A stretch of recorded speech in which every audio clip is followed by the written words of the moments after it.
Hello and welcome to Community Finance Ireland's Networx25 video podcast.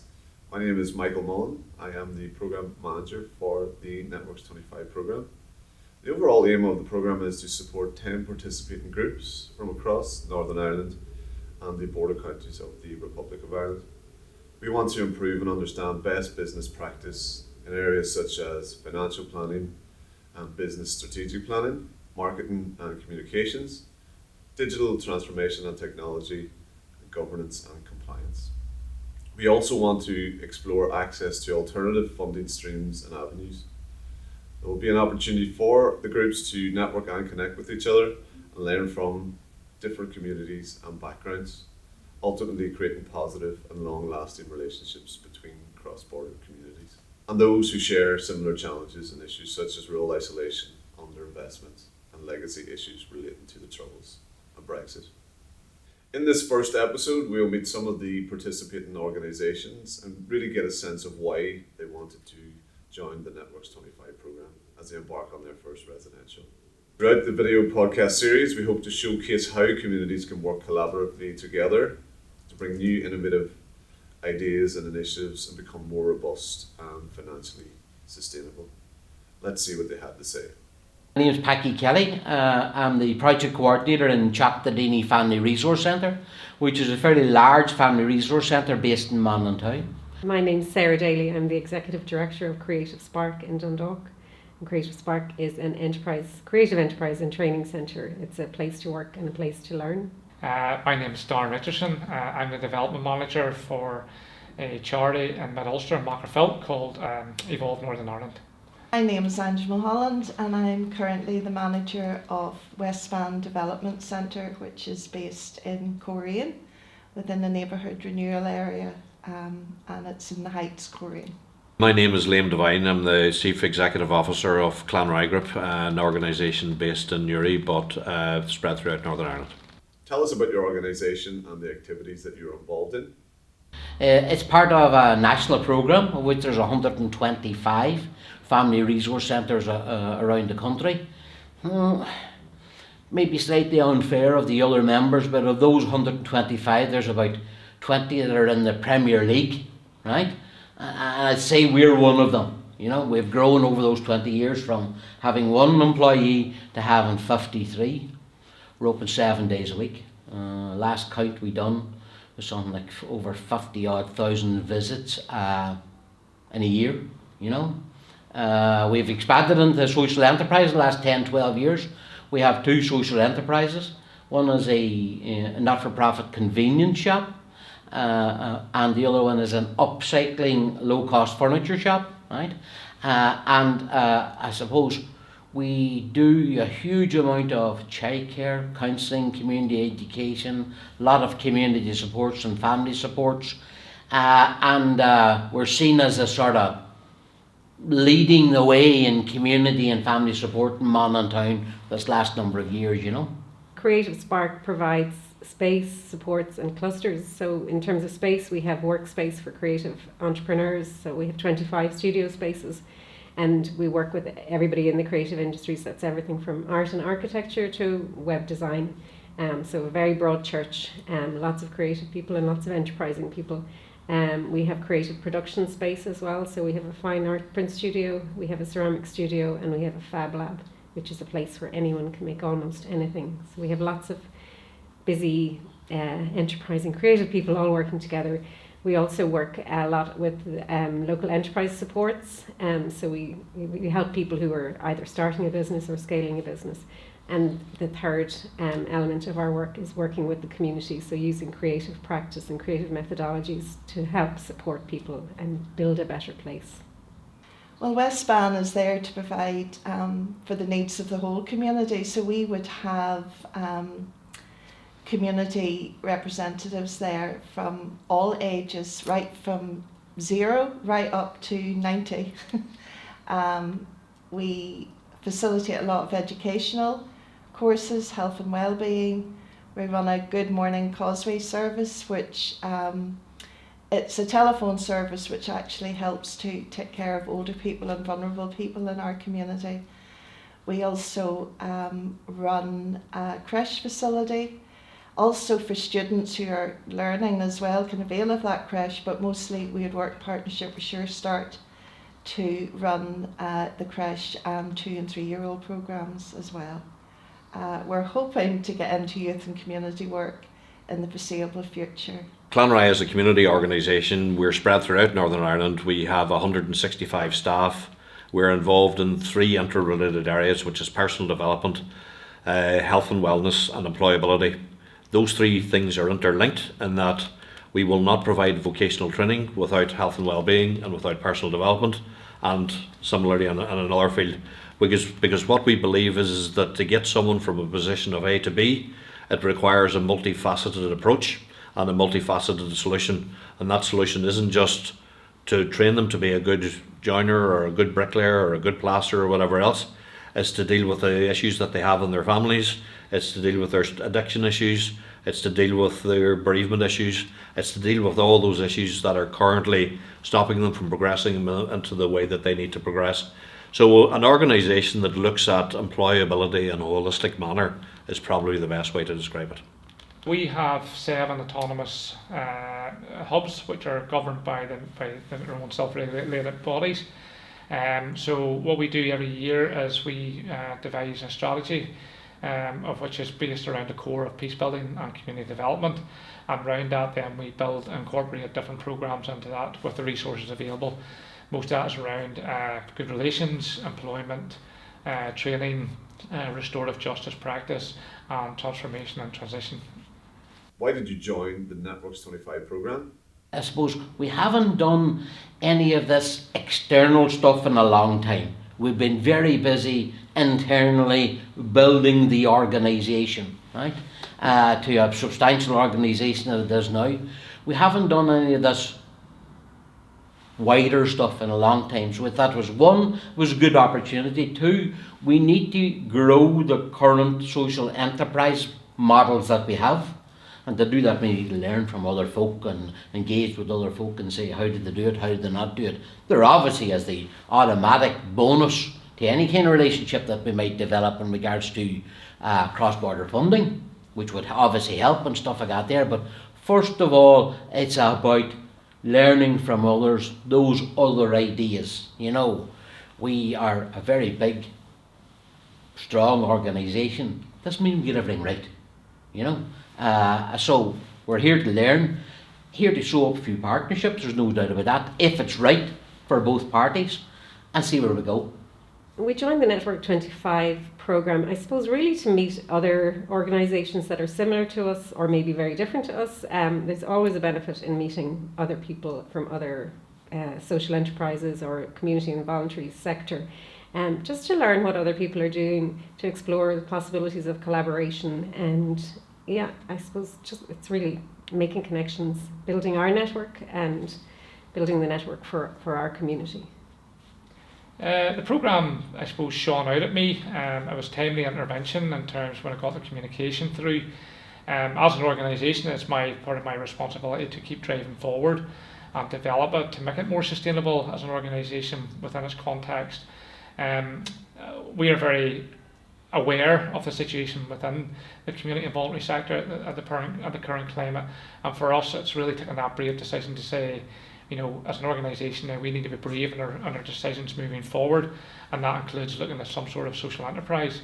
Now for us, we wanted to try and marry the two, which is working with the local communities, the youth, addressing need, but using a social enterprise as a vehicle to really interact with those marginalised communities. So the opportunity here, which has been presented to us, I believe will fit the strategical direction of the organisation going forward. Well, we've been a fan of Community Finance Ireland for quite a number of years. We have used their offices for quite a period of time, including getting a number of grant aided projects underway. We find the organisation good to work with. We find that it connects people between communities and within communities, and we're very interested in taking part to explore opportunities, cross-border opportunities, particularly amongst and within community groups from those areas that maybe Clanrye as a larger organisation maybe sometimes lose sight of. So it's good to get down and to talk to organisations at all levels to find out what the pressing issues are. Well, when we heard about this opportunity, we jumped at it because we thought our organisation is just at the stage now where we are looking to expand, but also to ensure that we can sustain the services that we already have. So we saw this as a massive opportunity to learn from others and to find out other techniques that other organisations have used in order to keep their services going, but also to expand. We want to sort of concentrate on getting our PR and our marketing out there so that people can't turn around and say we've never heard of West Bann Development. That's definitely one of our priorities. But we also would like to see that in the future we could actually create a social enterprise around the skill base that we have, which is predominantly working with children and young people. We'd love to be able to run a full day childcare service for working parents, and that would include single parents as well. But the childcare strategy apparently is coming out, so within a year or two this could be the perfect opportunity, because we could get help from government, but also then parents could pay a minimum fee, but that would secure their children would be looked after from 8 o'clock to 6, which is definitely needed. What are your hopes, fears and expectations for the programme? I would like to see West Bann Development grow, but I'd also like to see it grow in partnership with other organisations that hopefully we can build relationships with here. I'd like to be able to work with other groups who have maybe gone through the issues that we are currently going through, but they've actually come out the other side. So I can take back to our board of directors and say, look, you know, this is where we are at the minute. Doesn't necessarily mean we're always going to be this way. Because sometimes I think board of directors, they want an instant result, and in this sector we don't always get instant results, because I think that lady from Grey Steel said there this morning, she was on the 23, Network25, that you can write the best application and have everything there, your research done, X, Y and Z, but unless, you know, the money's still left in the pot, you won't get it. So you know, you're having to, you know, what's the word? Balance, but yeah, keep things going. I'm hoping to find kindred spirits. I'm hoping to find people who want to make change, who want to affect change, and who want to make their communities better. I'm hoping to find people who believe that working in partnership is better than working alone. And I want to be able to come back 2 years from now and say that this programme has affected this change within this community and this region, and this is the result. Hopes would be is that we can secure a couple of partners, right, along this journey, and learn. I think that's the important thing too as well, right? I think the fears is that talking to you this morning, right, one of the things that struck me this morning is that a lot of the people working in the community sector in the north, it's a real tough struggle, right? And while our side of the border isn't a land of milk and honey, there is funding available, you know, but it's just tougher ground to plough here in the north. So I think we need to be very aware of the expectations from our northern partner, you know, in any journey that we might sow together, you know, that they're limited or may have lower capacity, and we just need to sort of be aware of that and have that conversation, you know. I hope to learn something useful, and I hope that I can share and maybe pass on something useful to one of the other organisations. Hopefully we can work with each other. Maybe there are projects that we might come together on, or even, you know, to be able to build possibilities for people from our community to go to other communities. But I suppose it's the learning piece that I'm really here for.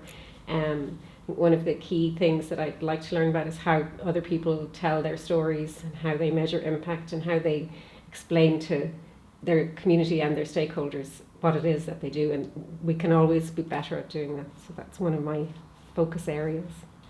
My hopes are very simple. We want to deliver to the programme's criteria and the eligibility of it. My fears is just the time management of it, but that's something that everybody else involved in the programme will have to do, but that's down to your core staff and how you manage the programme. But I've no concerns, absolutely none, because I really see the value of this integrating into what we believe will be a bigger picture, and A, sustaining the organisation, B, meeting the needs and supporting the needs of young people, and C, leading into the bigger picture of networking with all our communities, both in Northern Ireland and the south of the border, which I believe is very critical. And also much more to that now is the diversity of Northern Ireland. There's the minority of ethnic communities coming in, so there's new issues now that are roaming within our communities, and it's up to us, with the people within this sector, to be brave and be ahead of the game to make sure that we address these concerns, and having opportunities of social enterprise to engage with people through whatever that may look like will be the perfect platform to do that. Yeah, I suppose the organisation has always faced challenges within our communities, and I suppose the major challenge is that most people, or a lot of people within our communities, don't have the wherewithal to affect change and to get themselves from a position of where they're at, which is maybe in poverty and social exclusion, social isolation, and to get them out of that and into a sort of a more forward-thinking trajectory. That unfortunately creates all sorts of tensions and issues for us.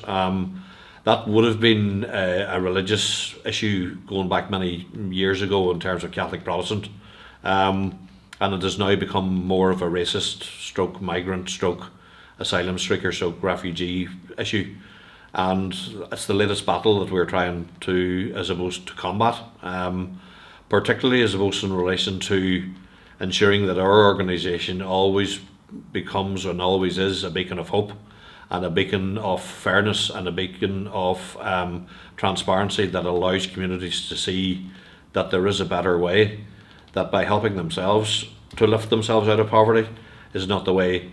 Blaming others is certainly not the way. You can only lift yourself if you can, and then you can start lifting others. I suppose in the current climate, it's like everything. Funding is very much an issue, or lack of, I suppose I should say. But I think it's more about getting the word out there about our sector. Okay, I know we have to try and become more sustainable within ourselves, within our own resources, but government bodies really need to realise the importance of our sector, so that when they're looking at developing a budget plan, that they're actually incorporating the value into it that they would put into a statutory organisation, like local council, whatever. Because a lot of my staff, they have degrees, they have masters, and yet the pay that we're expected to operate on is, you're talking like gaps of £10,000 in the year, and that isn't right, because obviously people will actually leave our sector to go to other sectors, and we're losing those skills and those people. So that would be my biggest fear. We need to close the gap, but we need government departments to step up and acknowledge the work that we do. But we do have a pressing issue at the minute. To say that we are on the verge of a societal polarisation is probably not an understatement. I think we're nearly there, and I think that unless good people start to actually stand up, I don't know the direction of travel in which we're going. And I think it's incumbent on community organisations to really come together and to provide a lead alongside the public and the private sectors, albeit I think the public sector is partly to blame for this problem. But anyway, we are where we are. Because otherwise I see us going down a road which I don't like, which is one of segregation, polarisation, and whataboutery, which is I was brought up in that era. I don't want to end my life in that era. Describe your community in 3 words. Resilience, certainly, the strength and a sense of ownership. Aspirational, wee bit timid, but really surviving for hope, really hope. I'd say our community is creative, enterprising, and colourful, maybe. Yeah. Well, I'd like to think our organisation represents our community. So our community and our organisation is strong and it's resilient, but it's also very welcoming and friendly. We care. A lot. That's 4. Is there a hidden gem in your local area that people should know about? The only thing that I can think of is in Port Stewart, we run a festival every year. It's called the Red Seals Festival. And the Red Seals Festival was based on that song that was written by Jimmy Kennedy. Jimmy Kennedy is a famous singer, and he wrote Red Sails in the Sunset. He also wrote Teddy Bear's Picnic, I think. He actually came from Coe, which is not far up the road. And he wrote it in a house called Lever House, which was on the promenade in Port Stewart. So the festival is called after that song, and I think everybody in Port Stewart knows the song Red Sails in the Sunset. So we're proud of that. I suppose if I could point to one place, I would point to the Ring of Gallion, and in particular the Cooley Peninsula. And I'll be honest with you, I'm not being from there originally. I'm being from a wee place called County Tyrone. Not being there originally, I think the Cooley Peninsula and the Ring of Gallion is probably some of the most fascinating and beautiful countryside that you will ever see, both in the UK and in fact anywhere that I've travelled in my lifetime. Probably not. The town of Magherafelt is unique. It's a trading town, and it has got some. I suppose the biggest achievement of Magherafelt is the schools that come out of it. You've fantastic academic achievements, one of the 2 largest Catholic maintained and also maintained schools in Magherafelt, namely the Rainey and Dow Grammar School and St Mary's Grammar School there. No hidden gems. I think the people are the hidden gems themselves. They're great folk, they're hard-working people, and just everybody wants a safe community. They want a thriving community, and they just want to enjoy their lives working together. If you're visiting Dundalk, one of the projects that we have been involved in is the Seek Urban Arts Festival, so I would encourage everybody to book on one of the walking tours. If you can't book on a walking tour, there are QR codes on all the murals, so they're beautiful murals. I think there are 25 of them around the town. We were involved at the get-go for that project, and it's been a really nice transformational project in our town, so definitely visit that. Yes, it's Daly Family Resource Centre.